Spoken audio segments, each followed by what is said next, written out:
আমার খিচুড়ি রান্না দেখেই বোধহয় বৃষ্টি পালিয়েছে। 2 দিন ধরে আমাদের এদিকে কি যে বৃষ্টি হচ্ছে। আজ সকাল থেকেও আকাশটা অনেক মেঘলা ছিল, ভাবলাম আজকেও হয়তো অনেক বৃষ্টি আসবে, এজন্য আমি সকাল সকালই খিচুড়ি রান্না করে নিচ্ছিলাম। সকাল বলতে 10টা-11টার সময়, মানে দুপুরের খাওয়ার জন্য। যেহেতু আজকে শুক্রবার, জুম্মার দিন, এই জন্য সবাই তো নামাজ পড়ে এসেই খাওয়া দাওয়া করবে, এই জন্য একটু তাড়াতাড়ি রান্নার আয়োজনটা করে নিয়েছি। তো আমি আগেই কিন্তু পেঁয়াজ, রসুন এবং মশলা সবকিছু রেডি করে নিয়েছি, যাতে রান্নার সময় কোনো ঝামেলা না হয়। আর খিচুড়িটা রাইস কুকারে বসিয়ে দিব, এজন্য খুব ভালোভাবে হাত দিয়ে মাখিয়ে নিলাম।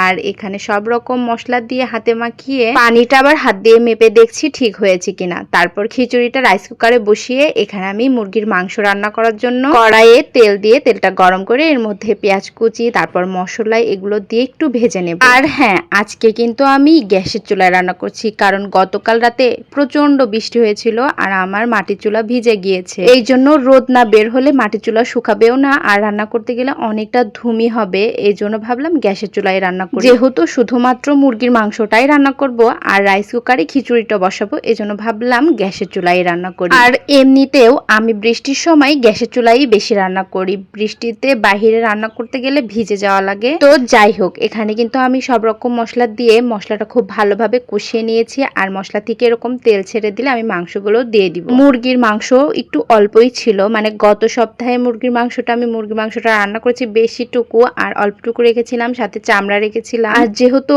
চামড়া ছিল, এজন্য আজকে মুরগির মাংসটা ভাজিনি, এমনিতেই কষিয়ে রান্না করেছি। তবে আজকে কিন্তু প্রচন্ড গরম পড়ছে, হয়তো রাতে বৃষ্টি আসবে। খিচুড়ি খেয়ে তো আজকে আমাদের আরো বেশি গরম লাগছে, আর আমি খাওয়া দাওয়ার পরেই ভয়েসটা দিচ্ছি। এমনিতেও আমাদের বাসার সবার খিচুড়ি অনেক পছন্দ, আর সাথে যদি মাংস হয় তাহলে তো কোনো কথাই নেই। তবে বৃষ্টি হলে কিন্তু খিচুড়ি খাওয়ার মজাটাই আলাদা। তো যাই হোক, বৃষ্টির আশায় খিচুড়ি রান্না করেছিলাম, পরে কিন্তু আর বৃষ্টি আসে। আর এখানে কিন্তু আমার মুরগির মাংসটাই যে প্রায় হয়ে গিয়েছে, এখন শুধু ঝোল দিয়ে দিব। আর আমি একটু পানি ফুটিয়ে নিয়েছি, আর গরম পানি মাংসের তরকারিতে দিলে ভালো হয়। আর আজকে আমি একটু আলু দেইনি মাংসের তরকারির ভিতরে, আজকে আমার একটু মাংসটা কষা কষা রান্না খেতে ইচ্ছে করছিল, এজন্য আর আলু দেইনি। আর মাংসেতে ঝোলটাও একটু কমই রেখেছি, মানে একটু হালকা হালকা ঝোল ঝোল রেখেছি। আর মাংসটা হয়ে গিয়েছে, আমি এখানে জিরে গুঁড়ো দিয়ে এখন নামিয়ে নিব। আর নামিয়ে নিয়ে আমরা সবাই দুপুরে গরম গরম খিচুড়ি আর মুরগির মাংস মজা করে খেয়েছি আলহামদুলিল্লাহ। আর আমার তরকারিটাই যে একদম হয়ে গিয়েছে, এখন নামিয়ে নিব।